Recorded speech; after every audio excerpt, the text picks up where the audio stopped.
வணக்கம் நண்பர்களே. தினமும் நம்ம சாப்பிடும் தயிர்ல சில சத்தான விதைகளை சேர்த்தால் அது ஒரு முழுமையான ஊட்டச்சத்து உணவாக மாறும்.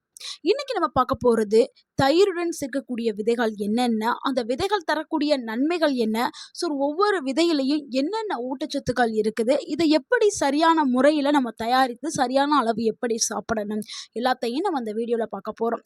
ரொம்பவுமே கவனமாக இந்த வீடியோவை பாருங்க. கண்டிப்பாக இந்த வீடியோ உங்களுக்கு பயனுள்ளதாக இருக்கும். ஏன்னா வயதானவர்களுக்கு நிறைய ஊட்டச்சத்துக்கள் தேவை. இந்த ஒரு வீடியோ பார்த்தீங்கன்னா உங்களுடைய வாழ்க்கையை மாற்றக்கூடிய ஒரு அற்புதமான வீடியோவாக இருக்கும். உங்கள் ஆரோக்கியம் உங்கள் கையில்தான். தயிரில் இருக்கக்கூடிய ஊட்டச்சத்துக்களை பார்த்துடலாம். தயிருங்கிறது ஒரு சிறந்த ப்ரோபயாட்டிக் உணவுங்க.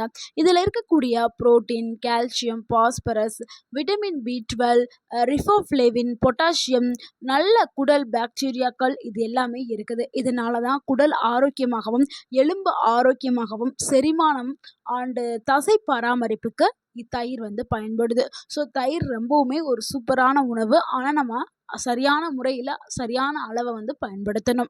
தயிரே இவ்வளவு நன்மைகளை கொண்டிருக்கு. ஸோ தயிர் கூட சில விதைகளை எடுக்கும்போது உங்களுக்கு நிறைய ஊட்டச்சத்துக்கள் கிடைக்கும். ஏன் விதைகளை நம்ம சேர்க்கணும்னு சொல்கிறோம்னா, ஒவ்வொரு விதையிலையும் நல்ல கொழுப்பு, நார்ச்சத்து, புரதம், விட்டமின்கள், தாதுக்கள், ஆன்டி ஆக்சிடென்ட்டுகள் இருக்கும். இது தயிருடன் சேரும்போது புரோட்டீன், ஹெல்த்தி ஃபேட், ஃபைபர் இது மூணுமே ஒன்றா கிடைக்கும். நீண்ட நேரம் வயிறு நிறைந்த ஒரு உணர்வையும் கொடுக்கும். அதனால தான் தயிர் கூட இந்த விதைகளை நம்ம எடுக்கிறோம். அதில் முதலாவதாக பார்க்கக்கூடிய விதை என்னென்னா, நம்மளுடைய சமையல் அறையில் ஈஸியாக இந்த விதை இருக்கும். நம்ம டெய்லி இந்த விதைகளை பார்ப்போம், ஆனால் நம்ம எடுத்துக்க மாட்டோம். அந்த விதை தாங்க வெந்தயம். வெந்தயம்ங்கிறது ஒரு சூப்பரான ஒரு உணவுங்க.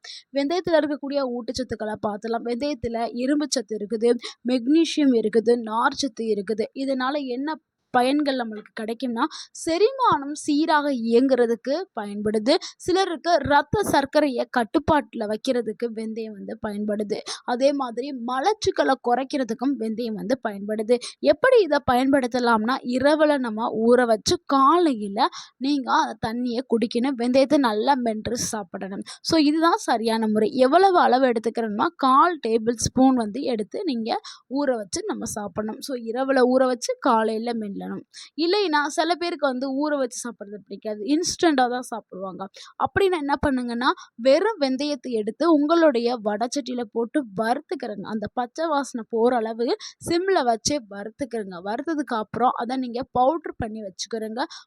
இதை நீங்கள் பவுடர் ஃபார்மில் யூஸ் பண்ணலாம். ஒரு டேபிள் ஸ்பூன் போட்டுட்டு நீங்கள் டெய்லியும் ஒரு டேபிள் ஸ்பூன் வெந்தயத்தை எடுத்து நீங்கள் போட்டு தண்ணி குடிச்சுக்கலாம். ஸோ இந்த மாதிரியும் செய்யலாம். இல்லைனா ஒரு கிளாஸ் சுடு தண்ணியில் நீங்கள் வெந்தய பவுடரை போட்டு கலந்து நீங்கள் குடிச்சிட்டு வரலாம். இதனால் ரத்த சர்க்கரை அளவு ரொம்பவுமே கட்டுப்பாட்டில் இருக்கும். அதனால் சர்க்கரை நோயாளிகளுக்கு ஒரு சிறந்த வரப்பிரசாதமாக வெந்தயம் இருக்குது. நீங்கள் வெந்தயத்தை எப்படி தயிரில் சேர்த்துக்கிறணும்னா, நீங்கள் வெந்தயத்தை வறுத்து பவுட்ரு பண்ணி வச்சுருக்கீங்களா, அந்த பவுடரில் 1/4 டேபிள் ஸ்பூன் வெந்தயத்தை சேர்த்துக்கிறங்க. நீங்கள் வெறுமனமே தனியாக சாப்பிட்றீங்கன்னா நீங்கள் ஒரு டேபிள் ஸ்பூன் சுடுதண்ணியில் கலந்து குடிங்க. ஏன்னா தயிர் கூட மற்ற விதைகளையும் நம்ம சேர்க்க போகிறோம்ல, அதனால 1/4 டேபிள் ஸ்பூன் வெந்தய பவுடர் தயிரில் கலந்து எடுத்துக்கிறோங்க. அடுத்து நம்ம இரண்டாவதாக பார்க்கக்கூடிய விதை என்னென்னா, அதுதாங்க ஜீரகம். ஜீரகமும் எப்போதுமே நம்ம சமையல் அறையில் இருந்துக்கிட்டே இருக்கும். ஜீரகத்தில் அயன், ஆன்டி ஆக்சிடென்ட்டுகள் அதிகமாகவே இருக்குது. சில ஆய்வுகள் என்ன சொல்லுதுன்னா, ஜீரகத்தை எடுக்கும் பொழுது செரிமானம் சீராக இயங்கும், வயிறு உப்பசம் குறையலாம்.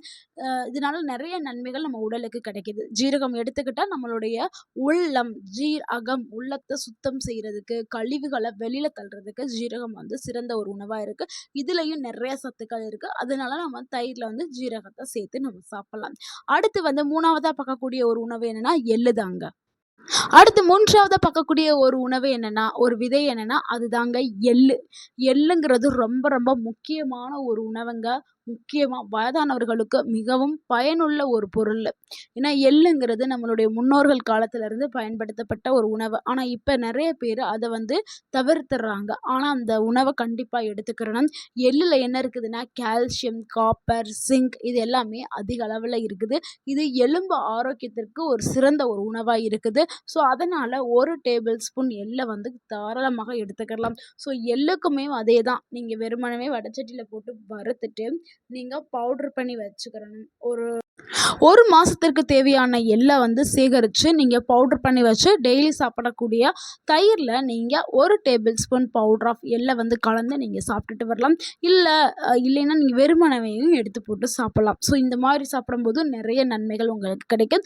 அடுத்து நம்ம 4வதா பார்க்கக்கூடிய ஒரு விதை என்னன்னா, அதுதாங்க சியா விதை. இது நிறைய பேருக்கு தெரிஞ்சிருக்கிறதுக்கு வாய்ப்பு இருக்குது. சிலருக்கு தெரியாது. சியா விதைகள் வந்து omega 3 fatty acid, fibre, protein இது எல்லாமே அதிகமா இருக்குது. ஆனா சியா விதைகள ஊற வச்சு மட்டும் தான் சாப்பிடணும்.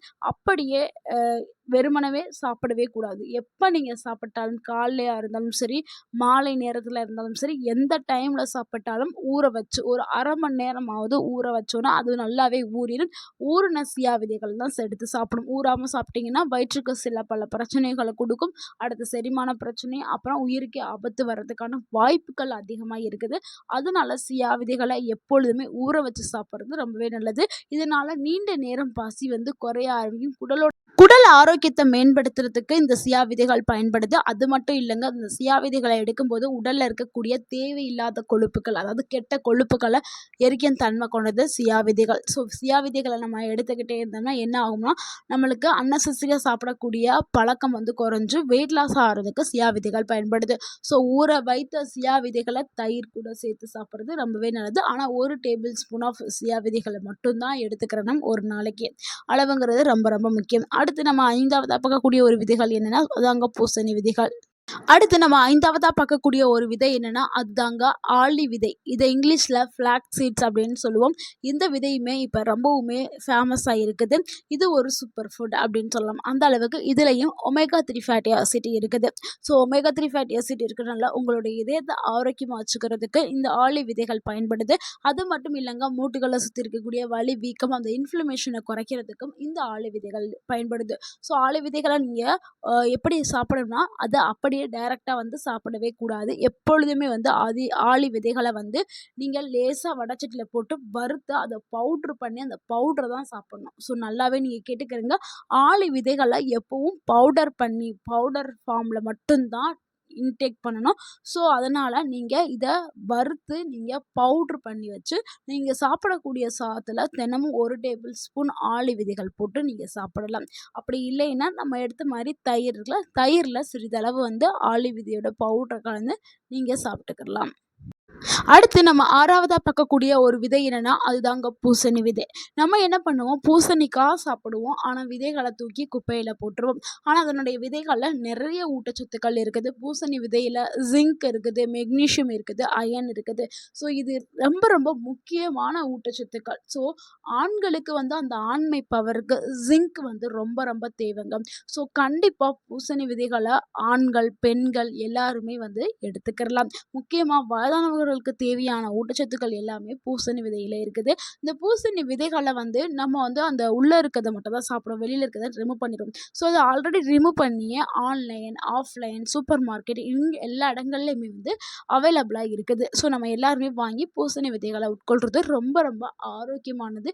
ஏன்னா நம்ம உடலுக்கு தேவையான அனைத்து தாதுகளுமே இதில் இருக்குது. நோய் எதிர்ப்பு மண்டலத்தை வலுவாக வச்சுக்கிறதுக்கும், மசில்ஸை வந்து நல்லாவே ஸ்ட்ரென்தன் பண்ணுறதுக்கும், அதாவது தசைகளை வந்து நல்லா ஸ்ட்ராங்காக வைக்கிறதுக்கும் பூசணி விதைகள் பயன்படுது. ஏன்னா வயதானவர்களுக்கு அந்த மசில்ஸ் லூஸ் ஏற்படும். ஏன்னா தசைகள் எல்லாமே வலுவடைந்து தொங்கும், இல்லைன்னா லூஸாக இருக்கும். ஸோ அதெல்லாத்தையுமே ஈடுகட்டி நல்ல ஒரு உடம்பு ஸ்ட்ரக்சரை கொடுக்கறதுக்கு பூசணி விதைகள் பயன்படுது.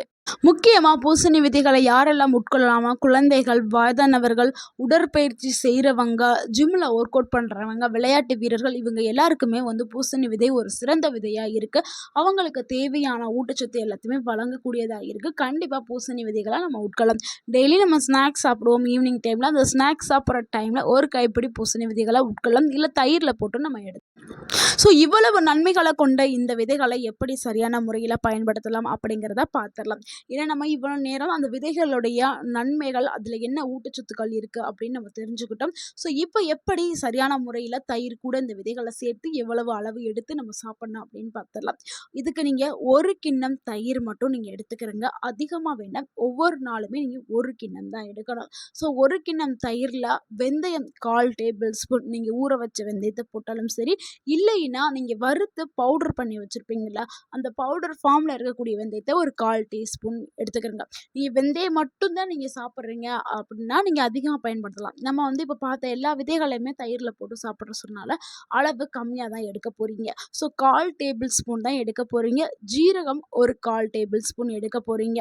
அடுத்து எள்ளு வந்து 1/2 டேபிள் ஸ்பூன் வந்து எடுத்துக்கிறங்க. அடுத்து வந்து சியா விதைகள் ஊற வச்சு வச்சுருப்பீங்கல்ல, அந்த ஊற வச்சதை 1 டேபிள் ஸ்பூன் சியா விதைகள் வந்து ஆட் பண்ணிக்கிறங்க. ஆளு விதையை வந்து பவுடர் பண்ணி வச்சுருப்பீங்க, அது 1 டேபிள் ஸ்பூன் வந்து ஆட் பண்ணிக்கிறங்க. பூசணி விதையையும் 1 டேபிள் ஸ்பூன் ஆட் பண்ணி, ஸோ இதை எல்லாத்தையுமே மிக்ஸ் பண்ணி நீங்கள் உடனே சாப்பிட ஆரம்பிக்கலாம். உங்களுடைய விருப்பத்துக்கு ஏற்ற மாதிரி பழங்களையும் சேர்த்துக்கலாம். பழங்கள்னா மாதுளம்பழம் இருக்கலாம், மாதுளம்பழத்தை உடைச்சு கொஞ்சோண்டு ஒரு டேபிள் ஸ்பூன் இல்லை 2 டேபிள் ஸ்பூன் மாதுளம்பழத்தை போட்டுட்டு நீங்கள் சாப்பிடலாம். ஆப்பிள் இருந்துச்சுன்னா ஆப்பிளையும் குட்டி குட்டியாக கட் பண்ணி போட்டு சாப்பிடலாம். ஸோ இது உங்களுடைய விருப்பம், ஆப்ஷன் தான். மற்றபடி அதை நீங்கள் தொடர்ந்து எடுத்துகிட்டே வரும்போது உங்கள் உடலில் ஏற்படக்கூடிய மாற்றங்களை பார்க்கலாம். உங்களுக்கு நல்ல ஒரு செரிமானம் ஏற்படும். நீண்ட நேரம் வந்து உங்களுக்கு அந்த பசி வந்து எடுக்கவே செய்யாது. ஸோ அது நல்ல ஒரு ஒரு ஒரு ஃபீல் வந்து உங்களுக்கே தெரியும்.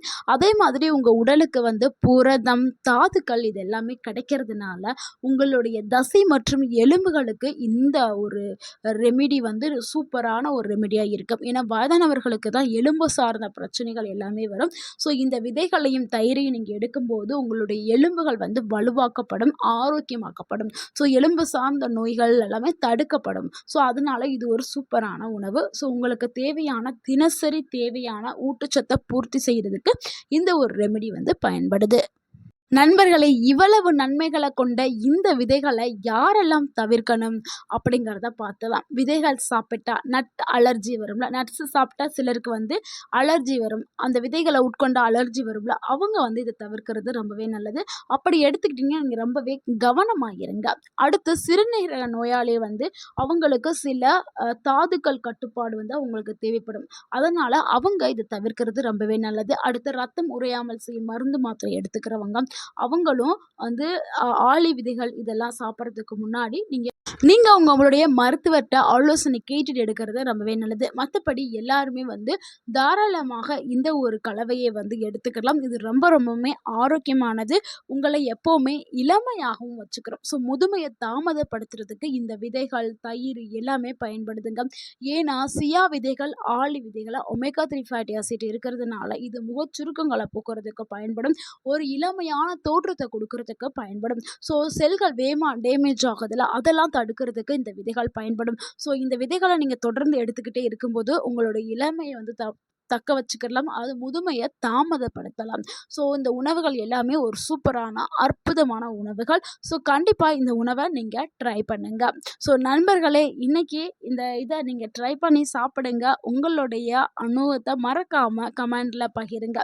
இந்த தகவல் உங்களுக்கு பயனுள்ளதாக இருந்திருந்தால் இந்த வீடியோக்கு ஒரு லைக் பண்ணுங்கள். அந்த வீடியோவை உங்களுடைய ஃப்ரெண்ட்ஸ் அண்ட் ஃபேமிலிக்கு ஷேர் பண்ணுங்கள். மறக்காமல் எங்கள் சேனலை சப்ஸ்கிரைப் பண்ணுங்கள், சப்போர்ட் பண்ணுங்கள், கமெண்ட் பண்ணுங்கள். தேங்க்யூ ஃபார் வாட்சிங் அண்ட் வாழ்க வளமுடன். உங்கள் ஆரோக்கியம் உங்கள் கையில் தான். நன்றி, வணக்கம்.